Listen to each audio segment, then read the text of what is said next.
मित्रों, अफगानिस्तान के खिलाड़ी गुलबदीन नायब द्वारा किए गए बीमारी के नाटक पर चर्चा अभी थमी नहीं है, बल्कि लगातार चर्चा होती ही जा रही है। और अब कहा जा रहा है कि उन पर आईसीसी के द्वारा कार्रवाई भी की जा सकती है।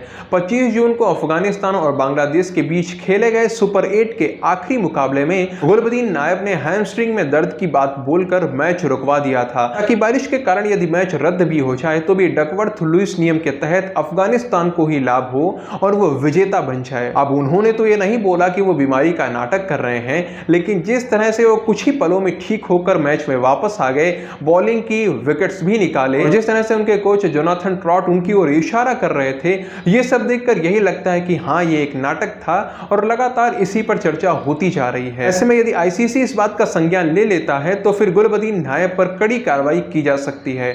आईसीसी के नियमानुसार किसी मैच में जानबूझकर समय बर्बाद करना एक अपराध माना जाता है। आर्टिकल 2.10.7 के अंतर्गत ये लेवल 1 या 2 का अपराध माना जाता है। लेवल 1 का अपराध होने पर 100% मैच फीस का जुर्माना लगता है और 2 डिमेरिट पॉइंट्स दिए जाते हैं। यदि किसी खिलाड़ी को 1 वर्ष के भीतर 4 डिमेरिट पॉइंट्स मिल जाते हैं तो उस पर 1 टेस्ट या 2 सीमित ओवरों के मैच का प्रतिबंध लगाया जा सकता है। साथ ही आईसीसी का एक नियम यह भी है कि यदि गेंदबाज या फील्डर द्वारा समय नष्ट किया जाता है, मैच को बीच में बार-बार रोका जाता है, तो फील्डिंग कर रही टीम पर 5 रनों की पेनल्टी लगाई जाती है। अब उस मैच के दौरान तो अंपायर्स ने पेनल्टी लगाई नहीं, क्योंकि जैसे ही गुलबदीन ने दर्द का नाटक किया वैसे ही कुछ देर में बारिश आरंभ हो गई और मैच रुका रहा। लेकिन इसके कुछ देर बाद बारिश रुक गई और मैच फिर से आरंभ हो गया। उनके इस नाटक का मैच पर कोई भी प्रभाव नहीं पड़ा।